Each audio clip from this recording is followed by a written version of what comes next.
Good evening, everyone. Thank you so much for coming, and welcome to the Caldwell-West Caldwell Board of Education Public Budget Hearing, tonight, Monday, May 4th. The board met in executive session tonight at 6 p.m. here at James Caldwell High School in room 105. The purpose of that meeting was to discuss personnel, litigation, miscellaneous, and old business matters. That meeting has been advertised and is in compliance with the Open Public Meeting Act and NJSA 10:4-6, also known as the Sunshine Law. The matters discussed will be made public when confidentiality is no longer required, and formal action pursuant to said discussion shall take place only at a meeting to which the public has been invited. Tonight, the public conference meeting is taking place at 7:01 p.m. here in the James Caldwell High School cafeteria. The Board of Education meeting will be streamed live, but all community questions and comments will be welcomed here in person only. The Caldwell-West Caldwell Board of Education public conference meeting is also in compliance with the Open Public Meetings Act and NJSA 10:4-6, also known as the Sunshine Law. Notices have been sent to The Progress, Caldwell, New Jersey, the Star Ledger, Newark, New Jersey, and Tap Into, West Essex. Notices have also been posted at the Board of Education Business Office, located in the Harrison School Building, Gray Street, West Caldwell, and have been delivered to the clerks of the Borough of Caldwell and the Township of West Caldwell for posting. Brian, can you please take the roll? Yes. Mr. Giambola. Ms. DiMartini. Here. Ms. Landolfi Jefferson. Here. Ms. Mack. Here. Ms. Grosso. Here. So we have 4 voting members present. We have a quorum. Can everyone please rise for the Pledge of Allegiance? I pledge allegiance to the flag of the United States of America and to the republic for which it stands, one nation under God, indivisible, with liberty and justice for all. Okay. Dr. Fenari, any reports this evening? Well, the purpose of our meeting is for the public hearing of our budget for the 26-27 school year. So I'm going to turn the microphone over to Mr. McCarthy, and you're going to go that way? Okay, great. And he will present the budget to the board.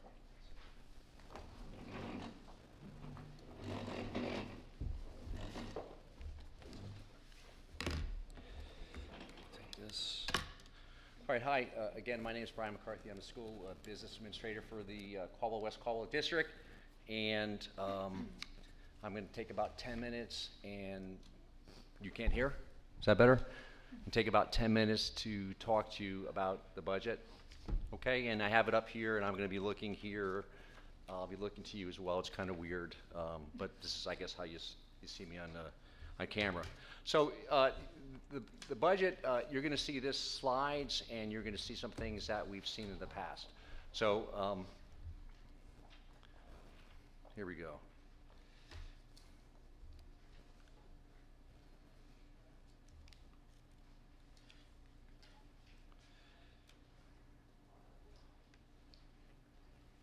Which one here, Brian?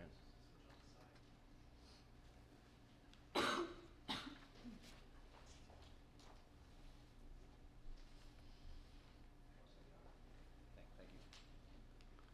All right, so every budget presentation that I've ever made, I start with the slide, and it's really the basics.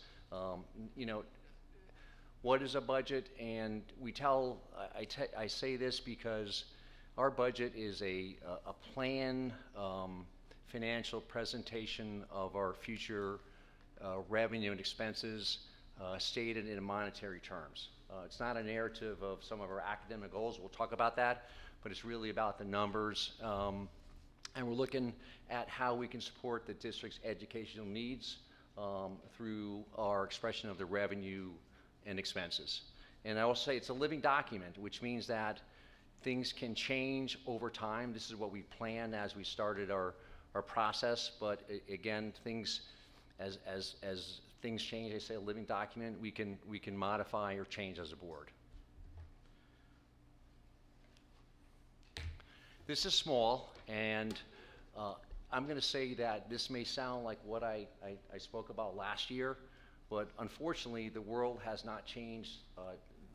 We're in the same predicament. Like many other school districts, here are some of the financial challenges that are facing not only Caldwell-West Caldwell, but many other New Jersey districts. So we have a 2% statutory cap on revenue. and that has not gone away. That's what the state has allowed us to do as far as how much we can raise local taxes year over year. And the only caveat to how that can change is that the state will give you sometimes what they call healthcare adjustments or enrollment adjustments. And what they are adjustments in the tax levy. So if you have a large healthcare expense, you may get part of that taxing authority back in order to meet your rising expenses. So, that hasn't changed. So what's happened this year, and like many other districts, and you've seen this actually in the papers, healthcare costs, I'm going to say, we'll use the word, they're out of control. Here, we had a 24% rise in our budgeted healthcare expenses year over year. Now, I'll say the good news and the bad news, it's about 2.1 million higher than last year's budget. We were in a state education health benefit plan. They were up 33%. We shopped last summer, and our broker said, great news, you're saving $1 million from the worst case scenario. We're still up $2.1 million. So we had that large expense built into our budget. We have 3.5% average teacher salaries, and we have other rising costs, and most people can do the math. You say, how can you sustain 2% revenue with all of these costs? And again, it's not sustainable. We're in pretty good shape, but we've had to make some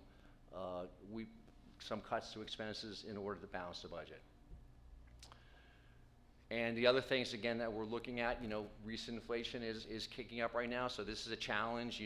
What's going on with gas prices. We know what's going on, either with tariffs or the oil shock. I wrote this last month, and obviously the oil shock's not going away, so this is going to filter into some of our costs. The other thing that is still on the table is we're not sure about state aid or federal aid that is funneled to the state. Right now, some of the IDEA and some of our Title I, it's called ESEA or No Child Left Behind money. They've renamed it a couple times. We're not sure if we're going to get that. The other large revenue driver is extraordinary aid from the state, and I don't budget for that. That's something that helps us balance and pay for things that come up during the year, and that's how we've been able to have surplus the last couple of years, has been through not budgeting and retaining some of our extraordinary aid. So again, I used this term last year, streamlining. How do we deal with something like this? Well, we're looking at cost containment. We really made some changes without impacting instruction. So the last thing we've been trying to do is affect the resources that are going to the teachers and the kids in the classroom, and to that extent, we've made some cuts. So again, this is last year. How do we build a budget? We are zero-based budgeting, so we don't roll up a budget from the prior year and say, here, let's spend 2% more, everyone gets additional money. The budget is formed by needs. Sometimes there's wants. A lot of wants aren't being fulfilled this year, but every year our administrators and our supervisors will submit budgets, and they'll say, here's what I need to run our district. So that's what zero-based budgeting, and sometimes the needs change, and this is why we can have account lines that some years seem higher than others. It really depends on how our programs are changing. In addition to things that we've done this year, we are reducing a total of 7 full-time equivalent positions. FTE is the acronym, and it's in instruction and central office staffing. And so we are going to have 7 fewer positions that full-time that we're going to pay for. What happened since we did the budget? We have had some resignations and retirements. So I'm going to say, fortunately, this doesn't mean that 7 people are losing their positions. We're going to be able to move some of the staff within the district, so that the net is we don't have that many as many employees that actually be losing their jobs, or either going to be offered positions that where there's been a vacancy that we still had budgeted, or they were moved or transferred within the district. We also continue to look at reducing supply budgets, required maintenance budgets. Those are things that we are doing for our facilities. As you can tell, I've been here, it's my 5th year here, and we are doing a lot with schools. We've done a referendum. You can look at various parts of every school here, including the wall over there last summer, and we're making the improvements. We just can't continue to grow that budget, so those numbers have been reduced.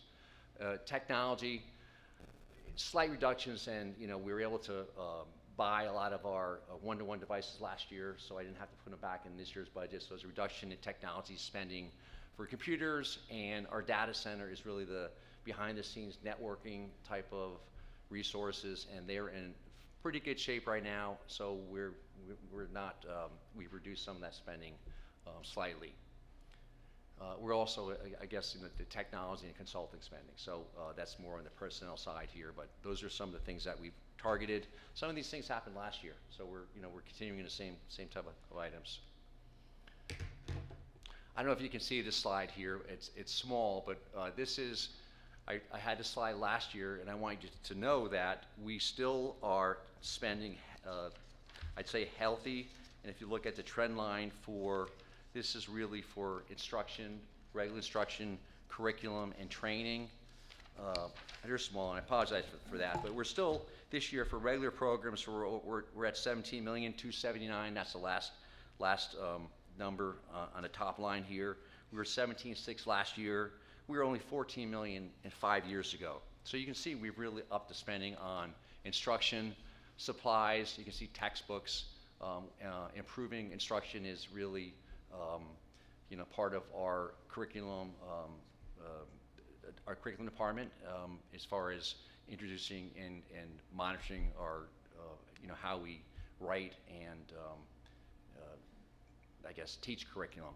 And then staff training. So this is really, if you look at the total numbers, they are at least as equal, if not greater than last year. And clearly, you see the trend line it's much greater than it was 5 years ago. So we continue to spend on this.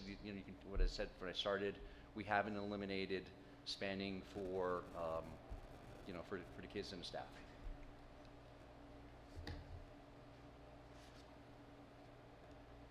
Okay, numbers. We go back to the numbers now here. You saw this slide last year.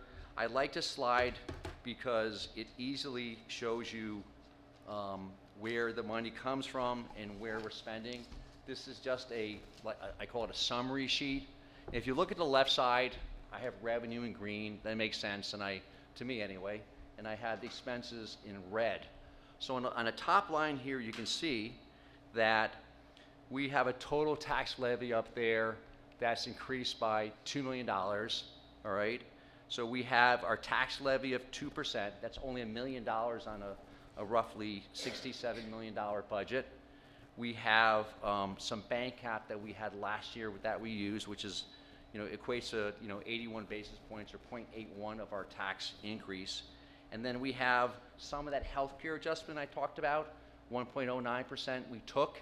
So year over year, we have a $2,067,954 increase in tax levy. I'll give you more detail before that comes to 3.9%.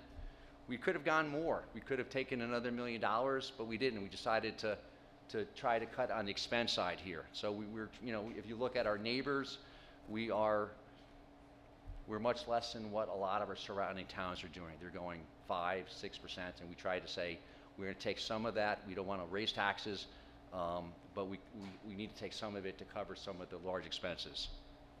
The other, so those are our big revenue items. You can see the other revenue items we have are state aid. It's only about $3,858,000. I have a couple of things here: tuition, transportation fees, rental of facilities. That's really the income we get from our before and after care program, and that just goes on the outside on the expense to pay the overtime for the custodians who help manage the programs, so we can have our before and after care programs. In the yellow are these one-time expenses. It's one-time revenue sources that we can put in the budget. Excess surplus is what's left when we have a the end of a fiscal year, I'm able to take some of that from the 2 years before and add this as a revenue item to the budget. The other ones that are one-time, they just sort of gross up the budget in here. We're drawing money for some projects. So we have 2 projects I outlined here, one for the field house, one for the elevator at Washington School. We're going to take from our capital reserve account. And they only can spend on projects, so that's why I have them, and they're non-recurring revenue. So it grosses up our total budget on the operating budget of $67,161,000. On the right side here are our expenses, and these are our large expense items. We have salaries, we have employee benefits, I have other type insurance, and then I say all else.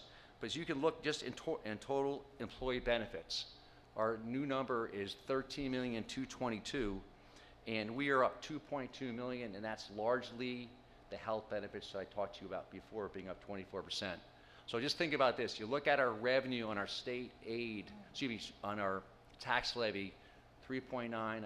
I'm raising $2 million, 2,067,954 on the state aid. That is only covering just the increase of the health benefits.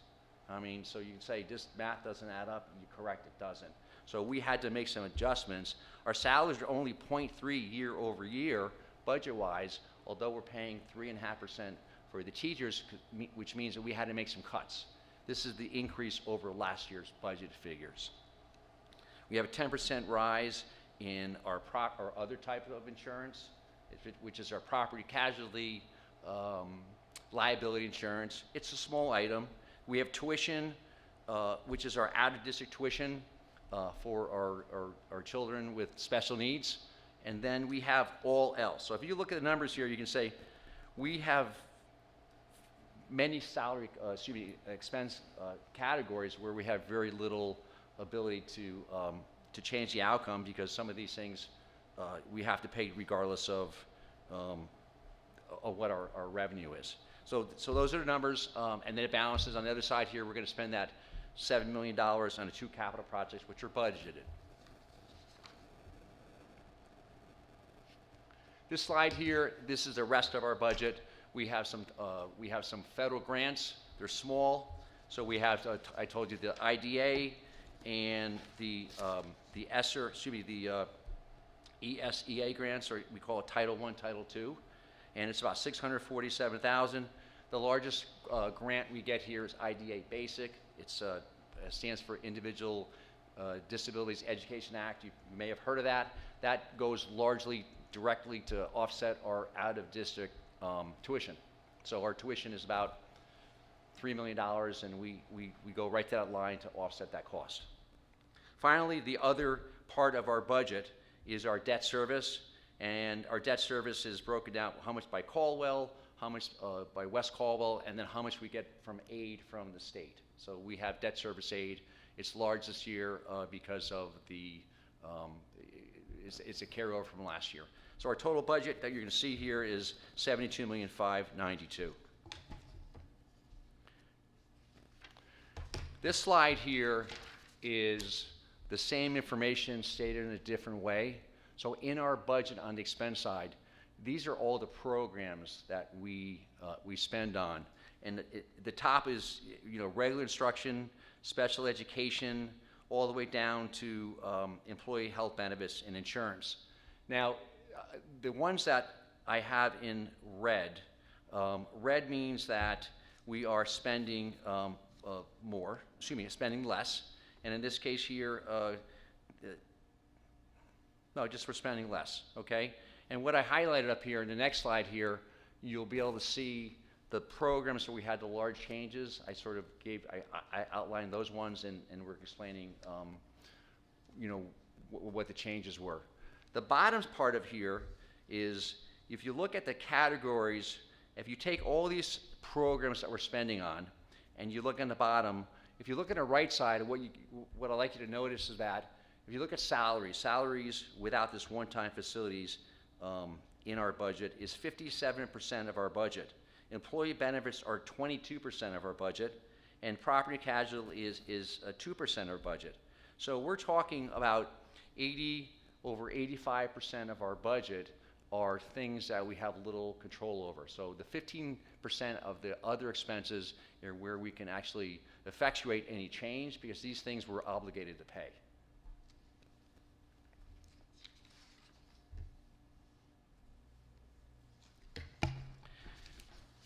In this slide here, I just outlined some of the changes where we had like over $100,000. So I said that's a big thing. It's actually on a $67 million budget. It doesn't seem like much, but here's the changes. So regular program instruction, I said that we are spending less. And this one, green means we're spending less. Red means we're spending more. So regular program instructions are the reduction in the FTEs, which I talked to before. So we're down about $400,000. Next one I had was special education instruction. We're spending $174,000 more this year, and this is largely just the increase of salaries for our staff. Community service programs, we are spending $138,000 less. Less. And what I did was this is in our operating budget. What I did was we moved many of our salaries that were some of our community programs from our operating budget to our what's called Fund 61. So we have something that's an enterprise fund where we can put some of the costs over there. So that's what we did to help take some of that money out of this budget. And the community service programs are some of the things you see at school here, the night school you see here. You see some of the summer programs we have. They're all part of what we call our Fund 61, but they're community service programs. The other change we had here, tuition, you can see it doesn't stop. Another big item, I told you before, we can get 10, 15% increases in tuition, and we don't really have a choice of whether we could say we're not going to pay. If we have a child placed here, they have the ability to go up 10%. They can actually come back to us several years later and said we got audited and our expenses are actually higher, and we're gonna rebill you, by the way. And we call them rebills. It's the only place I've ever heard of that, but this is what's allowed in our business. Extraordinary services, this is an increase in paraprofessional expenses in our district. Child study team, we're down $182,000. That's largely from one reduction in a position and some other expenses. Transportation, we're up $124,000, and this is an increase in payroll costs largely for our drivers and our aides. Our employee benefit health insurance, right there. It's small, it's second from the bottom. $2.2 million.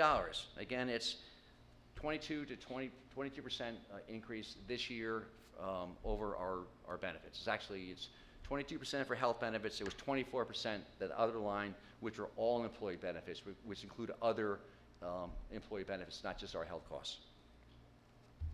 Finally, I have down here with the other line, we have a $7 million. It's a one-time expense for a capital outlay, but that's in our budget. Some of the things that we've done this year. If you've been around the district, again, I said we're not a construction site. We certainly will be this summer. So if you come around here, you're going to see every school, except for Harrison, which we just finished, is going to have some construction.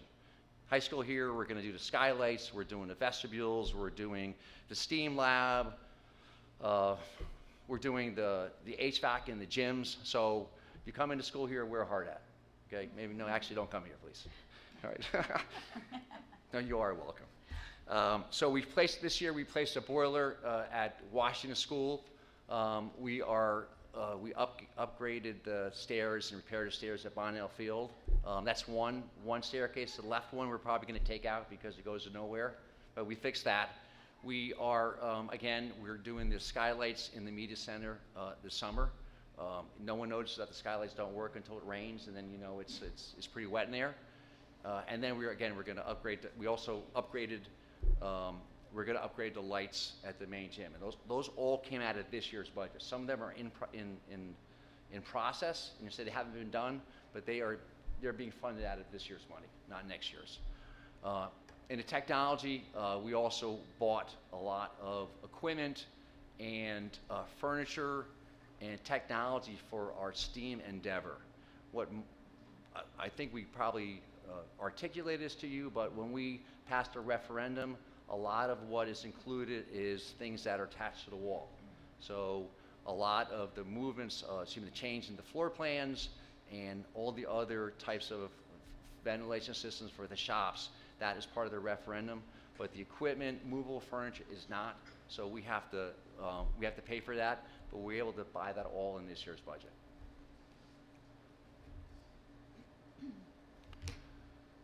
Plans for the budget here. So as I told you, we went out to bid. Actually, we opened a bid for the Washington elevator last year. We have $1 million in the budget for that.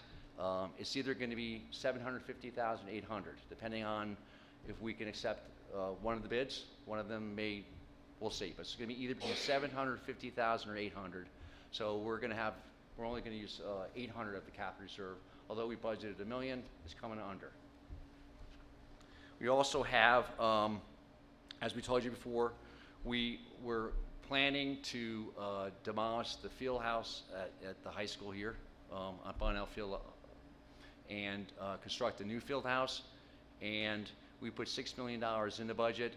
We're probably going to spend less than that. We don't want to, once we started this plan, we realized we'd have to do some of the roofs at Wilson and Jefferson. So realistically, we're thinking that it's probably going to be somewhere around $4.5 million-ish for that. We have a couple plans, and we're pretty confident that we can do something very nicely for that kind of money. So it's going to come in there. That was the plan. Again, the plans are, it's a living document we're able to submit and change. We can do nothing. But that's what the plan is for now.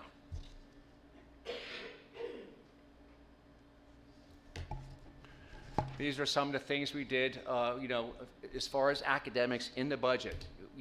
As I had mentioned, we continue to support academics, the arts. Nothing's changed. The budget, we still have a very healthy budget for our arts, the musicals, as far as other type of resources. We're in very good shape right now with our one-to-one device initiative at the school. And then as far as athletics, we added a couple programs. These are small, but we're growing. We have a decent sports culture here. Good thing I like sports. We have an addition of a flag football program, and we also have addition of a freshman girls soccer team. So those are new teams, and again, we're going to have some coaches for that in the budget as well. But they're new, and they're reflected in the budget. Tax levy. These are numbers, they come out of the software. This is what we spent last year, and FY 26, fiscal year 26. FY 27 is a 2026, 2027. I say FY, just so you know, because otherwise it gets too confusing. Let's talk about the end of the year. So we're going to raise the total tax levy, as I had alluded before. It's $2,067,954. So that comes up to a 3.9% change, dollar to dollar, over last year's budget compared to $53 million. The debt service tax levy, this is the money that the district has, we're obligated to pay through some of our referendums, all right, things that the town has voted on.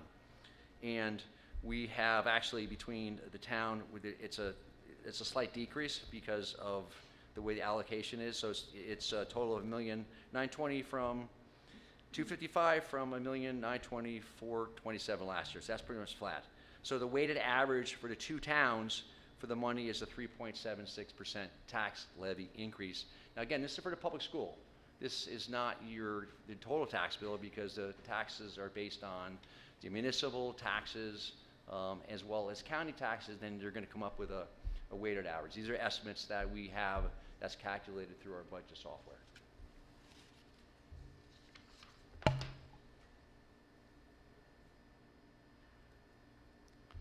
Estimated school tax rates. So this is coming, again, this is in our user-friendly budget. I'm not sure if anyone looked and tried to, it's in there, it's out there. We also have the full budget should be posted there as well. But our tax rate from last year to this year is, for Caldwell, is actually down slightly. And again, this has to do with ratables and the tax base in each town. Caldwell's taxes are going to go down slightly. It's 0.0157. This is per 100,000. West Caldwell's are going to go up 0.555. Okay, and if you look at the next slide, this is what it means. Roughly going down $15 per 100,000 assessed value in Caldwell, going up roughly $55 and change for $100,000 assessed value in West Caldwell.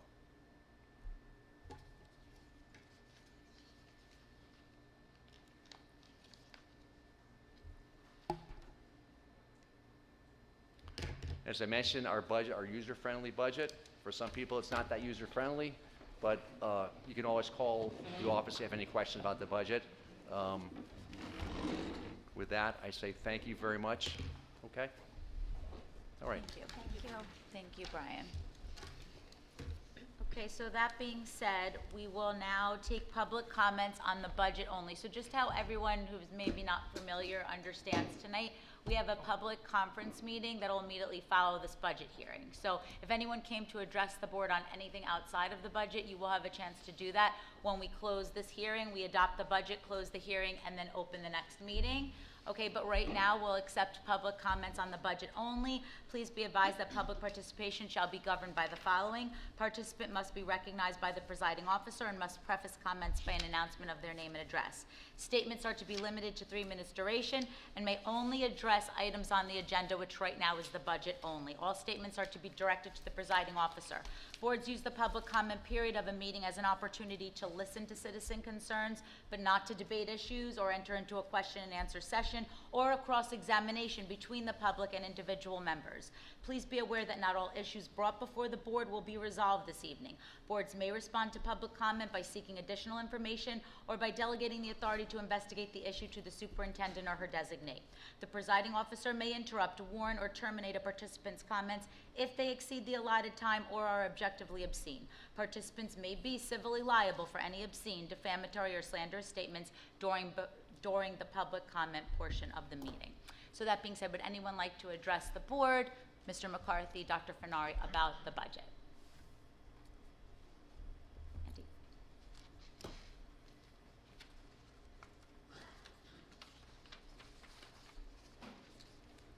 Good evening. Andy Brown, 13 Burgundy, Caldwell. Just hoping you can clarify a little bit where those 7 positions are coming from. I know you said you're shifting people around a little bit, but I'm wondering, ultimately where those 7 FTEs are coming from. So they're coming from a number of different areas in the district. We have 4 teaching positions. We have 1 support staff position as a certified support staff position. We also have several part-time positions that are non-certified staff members, and we have some of those coming from the central office. Okay, and the 4 teaching positions, do we know which schools those are coming from, or No staff have been notified about any of that yet, so I really can't divulge any of those transfers until they, the programs are not being eliminated as such. We're working on staffing efficiencies to reduce number of staff. Okay, so ultimately there's going to be 4 less teachers, and then the other 3 are from support and child study team, et cetera. Is that right? Yes. Okay. All right. Thank you. You're welcome. Anyone else?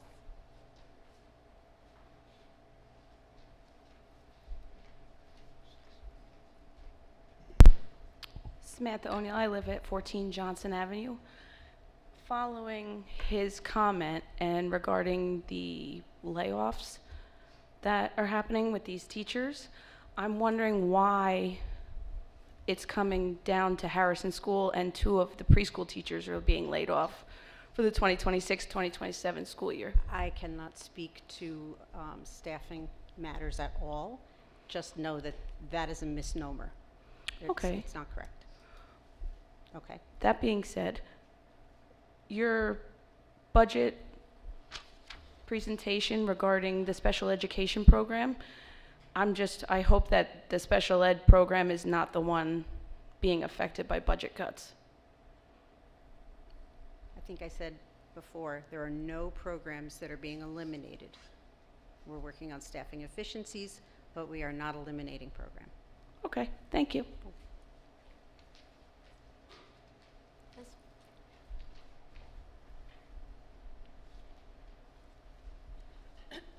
Brian. Okay, Liz Hart, 149 Ravine. Okay, so I did look at the user-friendly budget. It was very friendly. And the estimated balance it showed for June 30th, 2026 is about 8.9 million for capital reserve, right? So the last meeting, we spoke about Wilson and Jefferson, 2.6 million. The board voted on it, right, to take that from capital reserve. But is that coming out of the current year's budget or next year's budget? It has to be next year, right? Next, with the 2.6? Yes. For the roofs? Yes. It's coming out of this year. Oh, it's coming out of this year. So Yes. the 8.986 reflects the 2.6 reduction that's being taken as part of the roofs? No. Okay. So then, in theory, then that should really say 6.3. So It's that coming was not, let's see, that was not part of our budget.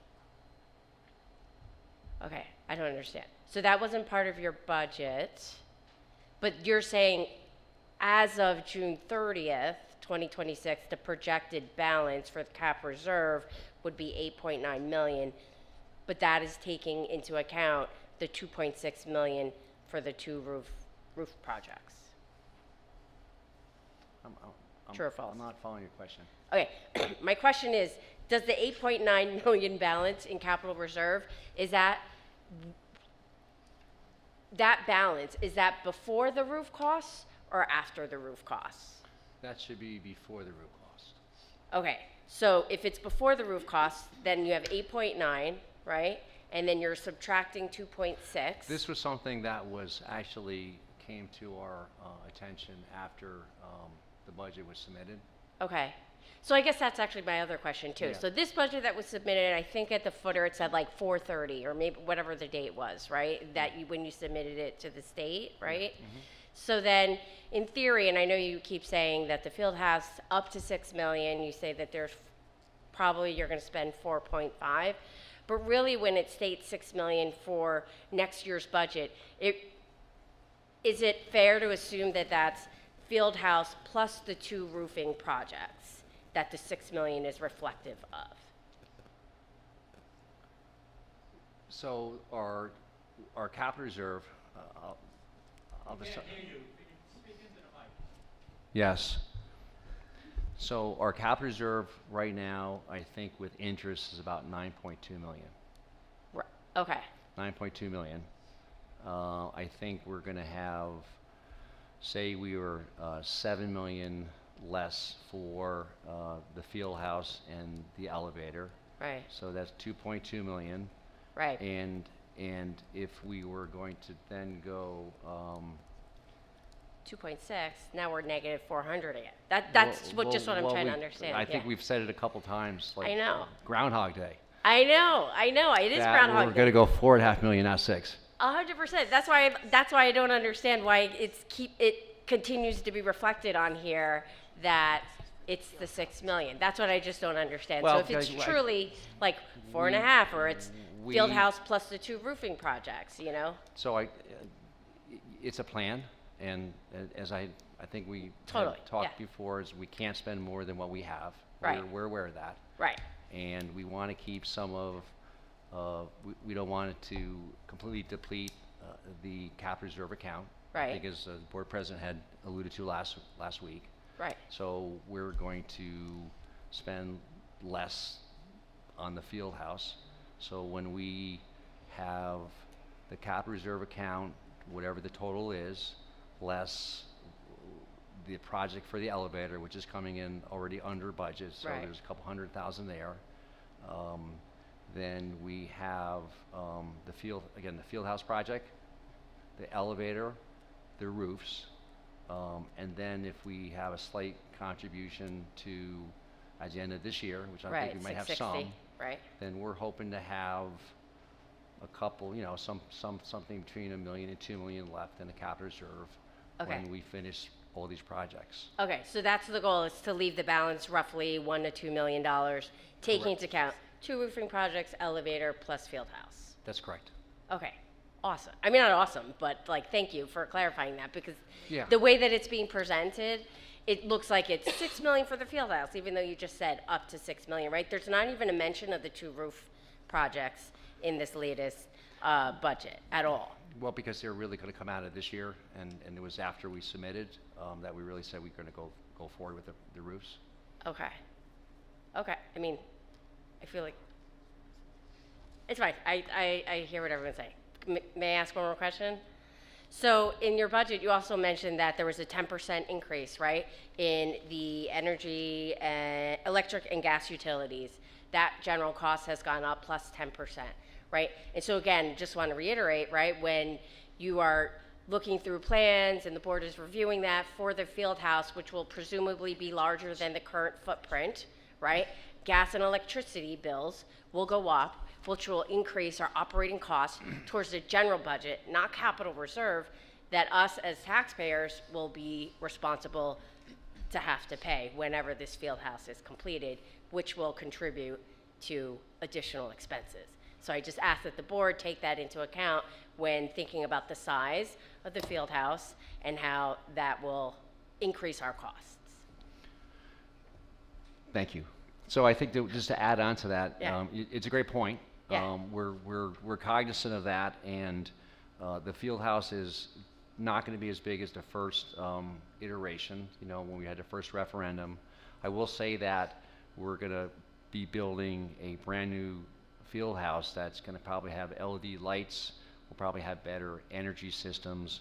So if you were going to compare, costs could be higher because of the commodities, and we don't have a whole lot of control over that. But we are going to be putting up something theoretically that's more energy efficient.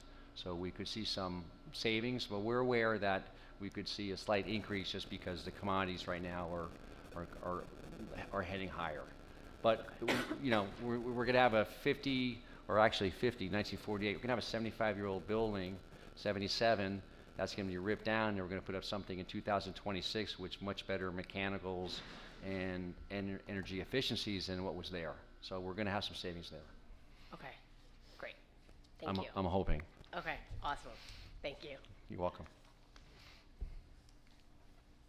Any other questions on the budget?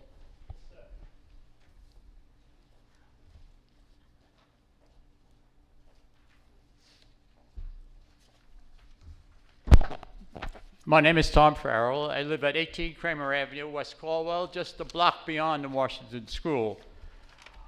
I know none of you, so there's nothing personal here. But the field house has been rejected twice by the voters. 3,014 voters voted against it. And I believe that the field house is not subject to any state funding, that it comes up from the local taxpayers. Is that correct? It comes from the local tax. That field house comes from the taxpayers, not from the state funding. You can't apply funding for that, right? We don't get any debt service aid for that. That's correct. Okay. Now, we have some things happening in town. We have 96 units built at the Welch Farm area. Mostly, I believe they'll be age-related. The Durkin building is going to be demolished, and 130 to 180 residential units will be built there. Newtonburg Way, which is the block after the Honda dealer, will have 50 residential units. ShopRite has 10 acres, what they have now plus more, which will allow a builder to put 290 residential units there. The buildings on Lane Avenue, I don't know how many residents are there, but what we have is an influx of school enrollment. And that is not, I don't see that in the budget. You're spending the money on a field house, and here we have close to 200 to maybe 600 new students might be coming in the next period of time, and you're not making any preparation for it. Oh, sure. Is there any disagreement with these numbers, because they're pretty solid? So if I can address that. Pardon? I'd like to address that if I may. So the district has a demographer who we are working with that's going to give us some of those numbers and projections over time for what our enrollment may be in the future. And we're trying to be fiscally responsible in planning for those students. The other thing to know is that when our school buildings were built, they were built for a larger enrollment capacity than we currently serve. So all of our schools, while it is, people may think we don't have space, we have space in those buildings to accommodate more children. What we may need to do is to take a look down the road in the future what it means for the lines of, where our lines for different schools are, the neighborhoods that report to each school. So as those new facilities come on board, and I'll talk about, just the logistics of the ShopRite property, for example. Right. There are two elementary schools that are very close to that property, Wilson School and Jefferson School. So our demographer is going to help us try to predict, with whatever number of units that developer does end up putting in there, and how many have 2 or more bedrooms, because if each of those units has 2 or more bedrooms, it's likely that a family will move in.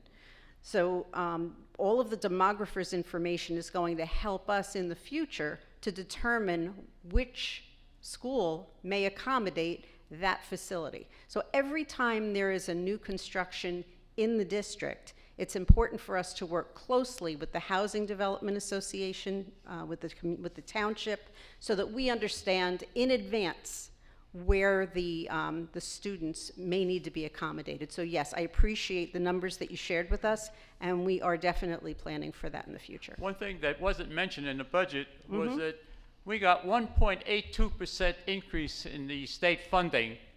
North Caldwell got 6%, West Essex Regional got 6%, and we get 1.82. How did that happen? It's published information. We got 1.82% increase in school funding, right? In state aid? State aid, yes. Okay. So why did they get more? But North Caldwell got 6, Okay. and West Essex got 6. So the state, it's the funding formula. So this year, we received. It's a published information. I didn't create these numbers. Okay, I can answer your question if you'd like. So our aid from the state is dependent on largely on enrollment. So our aid that we receive from the state is dependent largely on our enrollment. So every year in October we fill out what's called the ASSA. The acronym stands for Application for School State Aid. It's a long application, and they look at all our numbers, and then the state awards us aid largely based on our enrollment for regular education students as well as special education students. So we'll get aid based on those numbers. So what we apply for, we have to do a snapshot on October 15th. They want to know exactly who's on our rolls, where we're sending kids, and then based on that information, the state will award us aid. That's how it works. So I don't really have a choice. We're hoping, if we know our enrollment is roughly flat, we were hoping to get roughly flat aid today. So what happened in North Caldwell? That's you have to talk to North Caldwell. Right. I didn't create these markets. These are published information. Right. So I can't answer to why North Caldwell got more, but that's how the application is. Is that you apply for site funding? Correct. So you prepare a grant request. Well, it's not. It's an application. So Application. Yes. And then they will award based on our application. And our application has to be true. We have to put down our enrollment by school, by type of students, whether it's, we get a lot of detail, and based on that, they're going to come back and award us aid. I will tell you, if we had a large increase in enrollment, we would expect some, extra aid based on our enrollment. Our numbers were flat. So our application last year, we had 2,535 on our roll. This year, it was 2,505. So we're actually down 30 kids from last year. So I was hoping to get about the same, and we did. So had we been up 200 kids, I would have expected additional aid. So we were flat, and I expected to be flat based on our enrollment numbers. Okay. But just for information, my 5 children graduated from this school. And I speak on the benefits of education since I hold 3 degrees in the business field. And I have a career that spans many different characteristics. And in 6 years and 10 months, I'll be 100 years old. Oh, God bless wow. you. Oh, my God. Wow.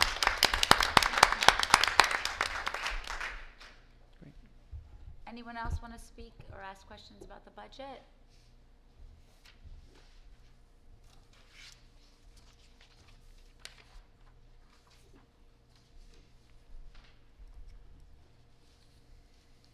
Hi, my name is Kimberly Lai. I live at 1 Newtonburg Way, the new apartments that were built on Bloomfield Ave. I'm speaking tonight as a taxpayer, a healthcare professional, and the mother of 2 children in the Caldwell-West Caldwell school system. I'm looking at the proposed $72.5 million budget, and the budget is more than a spreadsheet. It is a declaration of what this district values, and right now, the values on these pages are contradictory. I fully support investing in our physical facilities, including the field house, but the math behind it exposes a very clear choice. Last year, the voters of this town rejected the field house funding twice, yet in this document, they show a $7 million withdrawal directly from the capital reserve. And then we show a $7 million allocated for facilities acquisition. When this board decides a building is a priority, it possesses the immense financial resourcefulness to bypass the voters and drain $7 million from savings to get it done. If we have the capacity to fund the structures our children play in, we have absolutely zero excuse not to fund the trained professionals who protect them while they are inside. For 15 years, I have worked as a registered nurse, and I currently oversee clinical operations. In medicine, we deal in empirical reality, and the reality of school safety today is not just about locked doors and fire drills. The threats our children face are acute, real-time emergencies, from the thousands of federal reports of digital extortion targeting minors to severe mental health crises, to harassment that crosses into criminal behavior. In a hospital setting, we would never ask an administrator to do the job of a nurse or a surgeon. We apply that exact same logic to our schools. We do not ask our teachers to act as medical staff. We put a dedicated trained nurse in every single building. So why are we asking those same educators to handle acute security and behavioral crises? A capacity they are completely untrained for. Expecting a teacher to act as a first responder without the lawful authority or tactical training to safely intervene is not a safety strategy. It's a catastrophic liability. My husband, Jonathan, has spent 21 years in law enforcement. We know the difference between managing a hallway and securing a community. A modern SRO is a trained de-escalator who stops a crisis before response is ever needed. Furthermore, I see in account 103177 in this exact budget. It shows that this district is receiving over $405,000 in categorical security aid from the state. Where exactly is $500,000 of security funding going, if not to a dedicated professional inside the building?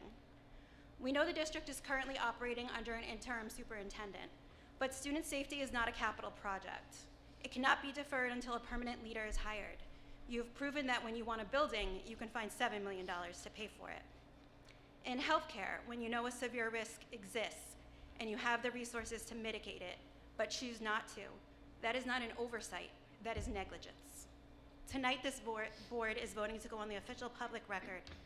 This budget will be the documented proof of whether you choose to prioritize an aesthetic building over the essential empirical safety of our children. You are aware of the risks and you have the capacity to mitigate them. We expect a line item for a school resource officer in this budget. Thank you.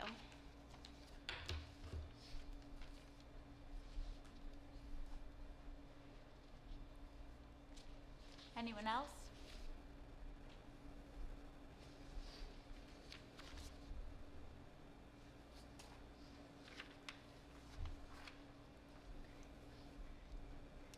My name is Linda Gurman. I live at 43 Memorial Road in West Caldwell. In regard to the budget, I just want to say I have voted in favor of the field house. I want to say publicly that, you know, if anyone has ever been in that field house, this is a building that has not been touched in 80 years. It has been a priority because it has not been touched, repaired, or maintained for 80 years. Almost every kid in the district ends up on Bonnell Field for an event or something at some point. Even if your kid doesn't do a sport, if they have a friend who plays at the football field or is a cheerleader, they want to go to the pep rally, chances are you're going to be there. They have bathrooms that are not working. Those are the only running working bathrooms attached to that field other than whatever's in this high school as far as I know. And why this continues to be such a point of contention with this community is something that's really beyond me at this point.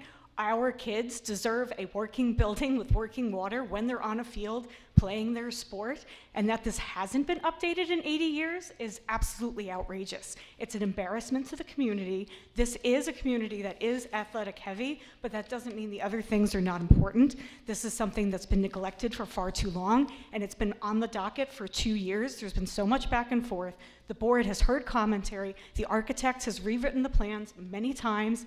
We need this field house. I strongly support the field house. I hope that does work out. I know the district is working very hard to keep that cost as minimal as possible, which I think everyone in the community also supports. So you can support the field house and also want to keep the cost low because it's something that's needed with, you know, rusting walls and non-working bathrooms. It's really not of service to our community at this point. It hasn't been touched in 80 years. It's the same as being in one of the school buildings and saying, hey, there's a leak in the skylight, but let's ignore that and start spending money on some new stuff instead. So I think that this is absolutely necessary and where the money needs to go right now. And as much as I know security continues to be a major concern at every school across America because everyone wants to keep their kids safe, I would like to see the new safety procedures that the board passed last year and are working to construct this summer go into place before anyone's coming up here asking for more money for more security. I would like to see what the board has already worked to do in place before we start asking for more. And that is what I'm asking for as a member of this community. Asking for anything else is burning through the board's time. I really don't want to talk about the field house anymore. I want to move on to other things. So thank you to the board for your service on this. I hope this gets done without any more unexpected costs, because the thing is too, construction and tariffs and everything is going up. The longer it takes for us to start this and get it done, chances are the more it's going to cost the whole district in the long run. And things that are not repaired then become dilapidated and cost more money. I've witnessed it in other places in Caldwell. I want to see this get taken care of. So anyway, sorry to go on a little tirade there, but I very much support the field house, and I know that the district voted against it twice, but I think we're at a point where the building is like borderline going to be condemned if we don't take care of it at this point. So I want people to understand that. If you have not been inside the field house, I encourage you to go over there, take a walk, go to an event, look at it. It's not in good shape. That's all. Thank you. Lydia, do you want to talk about your presentation? We'll do that at the other meeting. Yeah, okay. Anyone else? And like I said, we're going to enter into public conference meeting where you can address the board and continue to address the board. We appreciate all the comments. Just want to stick to really just the budget issues. I understand all of these things are part of line items of the budget, so appreciate all of it. But right now, any other comments or questions really, so you can understand the budget? Otherwise, I'm going to move to vote the budget in, and then we'll open the public conference meeting, and you can continue to address the board about your concerns. So anyone else have any questions about the budget at this time for Mr. McCarthy? No? Okay. Okay, so we're going to move forward with the budget resolution. Sure. And just before we actually do that, I just want to make a comment. Two things on behalf of the board, really just thanking Mr. McCarthy and Dr. Fenari for all the hard work. What people don't realize is they start really working on the budget in the summer. The board really gets engaged with the budget around like December, and it can be ugly, being very transparent. It can be very ugly in some of those closed discussions. There's a lot of yelling, crying, yelling, screaming, and then, we come to where we're presenting today. All of it is really, though, to put the safety, equality, academics of the children first, right? The goal of this board is always kids first. Mm-hmm. And we really feel like this budget very responsibly takes that into consideration and also takes into consideration the burden on the taxpayer. Okay, we all pay taxes in this town, and we want to be able to stay here. We don't want to increase our taxes so much that people can't afford to raise their children here. It's a great town. We're very blessed to live where we live and have the community that we have, right? So it's a delicate balance being on the school board, right? It's very delicate. Trying to manage taxes and trying to manage academics and kids' futures, it's tough. So we appreciate all the input. I appreciate most importantly, and I do speak on behalf of the board, when people come here and direct us in person and look us in our eyes, it's easy to be a keyboard warrior, but when you come here and you have conversations with us and air it in a respectful manner, we appreciate that more than anything. It's really easy to get on and call people names and say a lot of horrible things that a lot of the time isn't really rooted in any fact. It's a lot of fiction going on. So I really just encourage everyone here and anybody watching, this is why these meetings are here, for us to have intelligent, respectful conversations. And I encourage you to do that and stay off of the Facebook, social media. That being said, we're going to move to adopt the budget. Upon the recommendation of the interim superintendent of schools, the Caldwell-West Caldwell Board of Education adopts the following resolution. Resolved that the Caldwell-West Caldwell Board of Education in the County of Essex approves the submission of the tentative 2026-2027 school district budget to the Essex County Superintendent of Schools. This budget meets the requirements for providing the New Jersey Student Learning Standards and consists of the appropriations as follows. Brian, do you want me to read all those lines? We have to read all the lines of the no. appropriations, okay? And I'll just skip to the bottom, be it resolved, yep. Be it resolved that the Caldwell-West Caldwell Board of Education includes in the proposed budget the adjustment for the banked cap in accordance with the NJAC 6A:23-A-10.1B.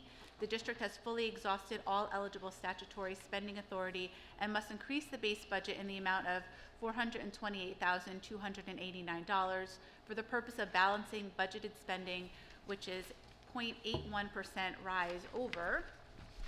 Uh-oh, it looks like it was cut off. Last year. Last year. Okay. Therefore, be it resolved that the Caldwell-West Caldwell Board of Education proposed the 2026-2027 tax levy is $55,092,411, which is 3.9% rise and $2,067,954 amount over the prior year.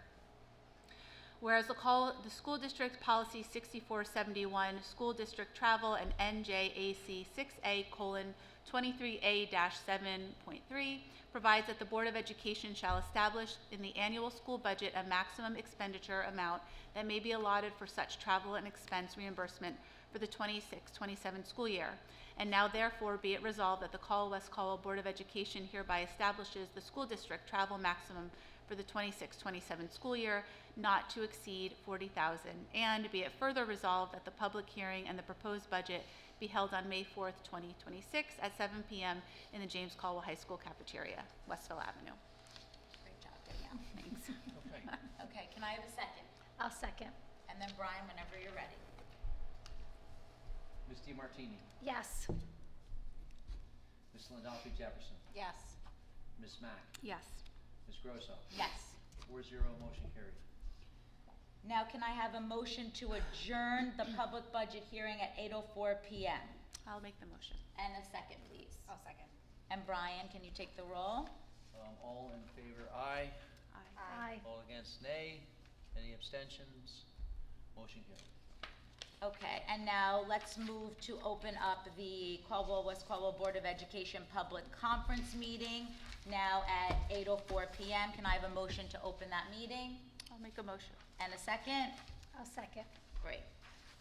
Dr. Fenari, do you have anything for superintendent's report for the public conference meeting?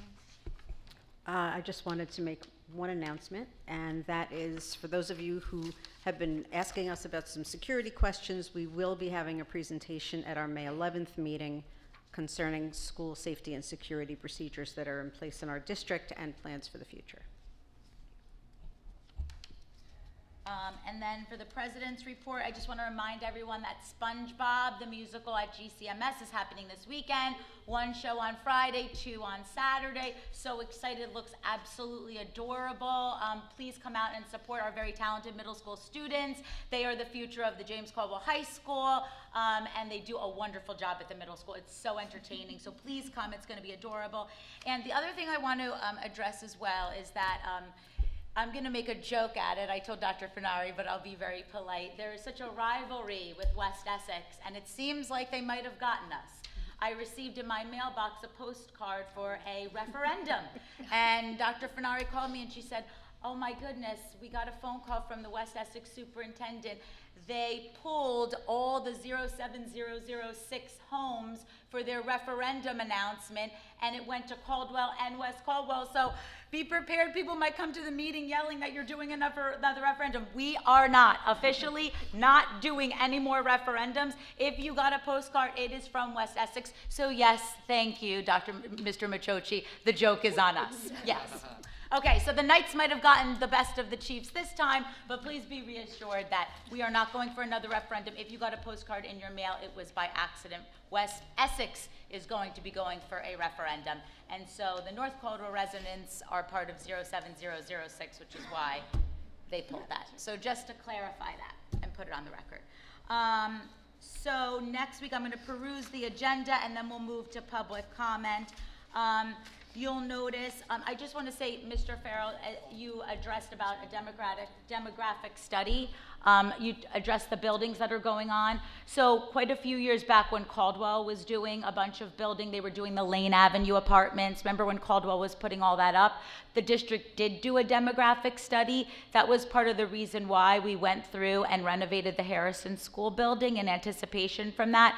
Honestly, at that time, the demographer told us there wasn't going to be a drastic change to the enrollment of the district, and we've seen that his numbers held true. We haven't seen a drastic rise of enrollment, but West Caldwell is now building, so you'll see on the agenda, we are going to be seeking the services of another demographer to do another demographic study that really targets West Caldwell, okay? So I just wanted to address that. I know you said that at the podium, but it is part of this agenda, which is why I'm bringing it up, okay? One question I didn't ask Yeah. is the cost per foot of the new town field house. Cost per We don't have anything right now in stone, but I encourage you to come back. Once we settle on a plan, an architect, we will be very transparent. We will put the plans up, we'll put all the costs line by line up so you can follow that for sure, okay? So just know we will be very transparent with that. We can't really speak to it because we don't have our plans yet. So like I said, this budget for the field house has been revised since we made the plans to move forward with replacing the roofs in Wilson and Jefferson, which is also on the agenda tonight. There are two resolutions to move forward with those roofs, so those schools will be getting the roofs that they so desperately need. Some other previews on the agenda. There's some staffing. There is, I said about the resolutions about the roofs. Champions, we're going to be renewing a lot of contracts. So you'll see it's our Champions, it's Frontline, it's Genesis, Strauss Esme, which we use to update board policies. Just seeing what else we have here. The Essex Regional Educational Services Commissions, some of our, like our doctors, the doctor's office. We have our architects on record that we're putting in, and then just some usage of school facilities, the Little League, Bonnell Field for the Caldwell Athletic Club for some camps this summer for the kids, baseball camp, football camp, some end-of-year picnics for Wilson School. So there's a lot going on. It's a busy time of year.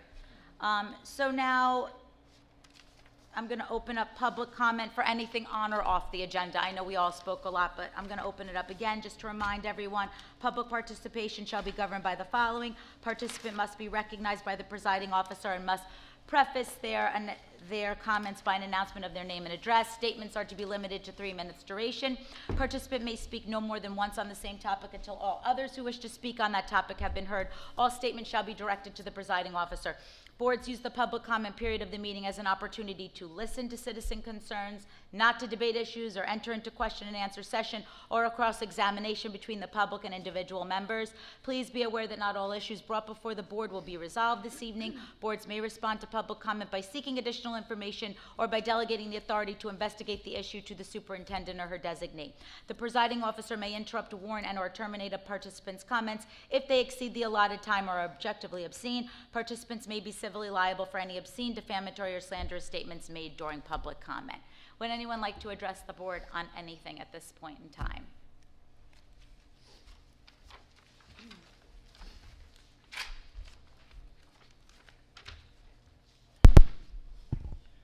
I'm so short, sorry. Samantha O'Neill, 14 Johnson Avenue. Christina Press, 22 Eastern Parkway.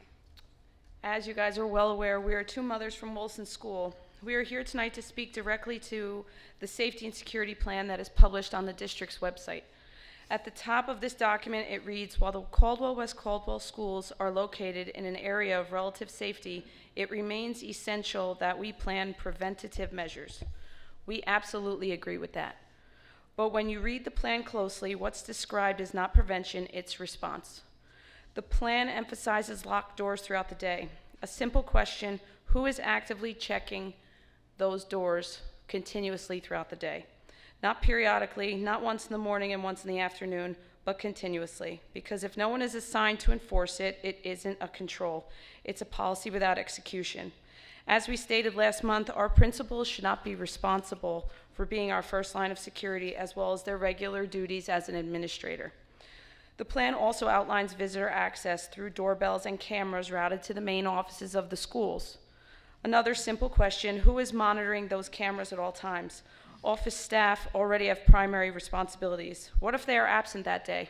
What if we have other activities happening in the building? Which at Wilson School, we have a lot of stuff going on all the time. Security cannot be something handled in between other tasks. That isn't a system, it's a vulnerability. Who is accountable for real-time enforcement inside the building? Because if responsibility is not clearly assigned, then it doesn't exist in practice. The plan references a crisis response if something occurs and uses the language that it attempts to prevent safety violations.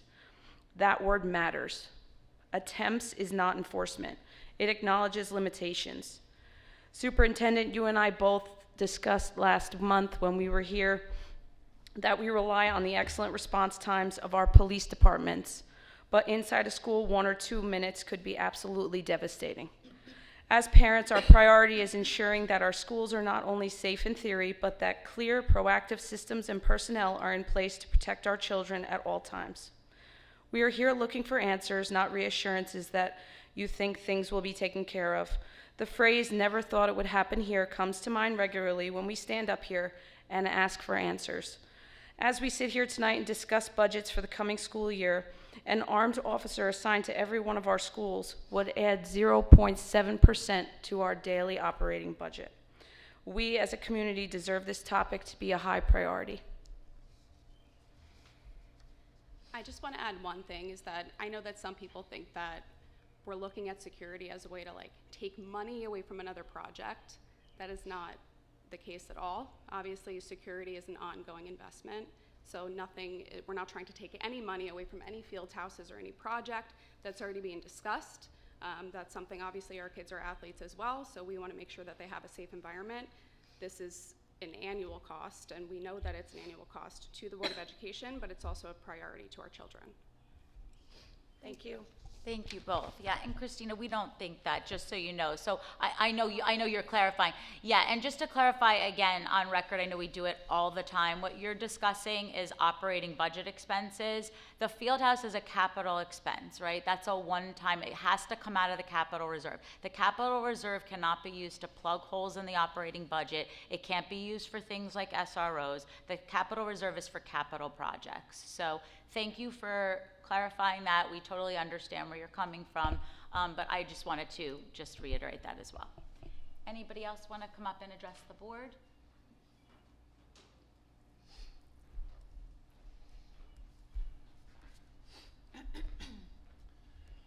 Good evening, Brad Degnan, 12 Crossbrook. You mentioned that you're renewing Champions before and after care. Now, there was a gentleman in here a few meetings ago talking about their lackluster rollout of the new system starting the new year.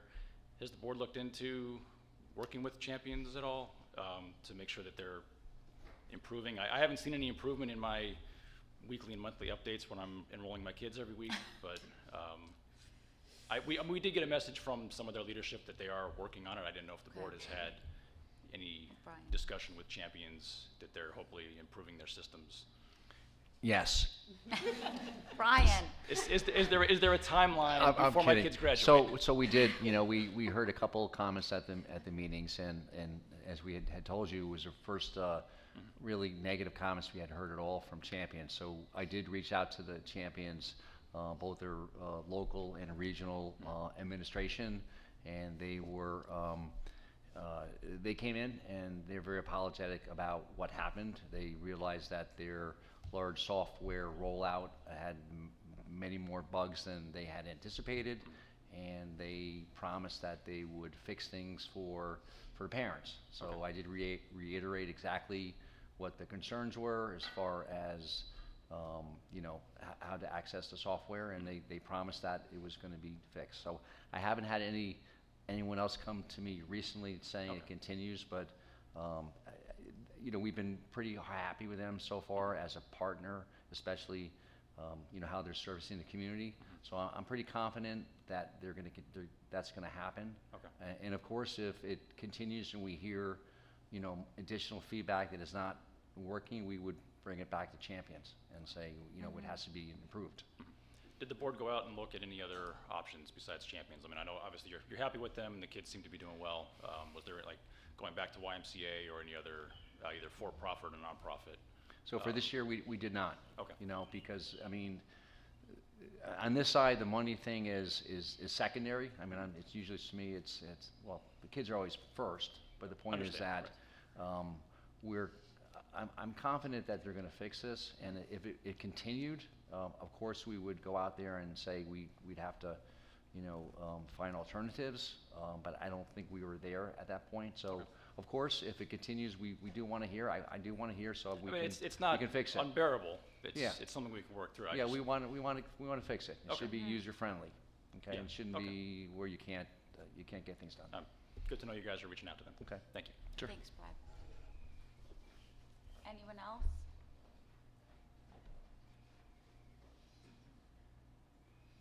No?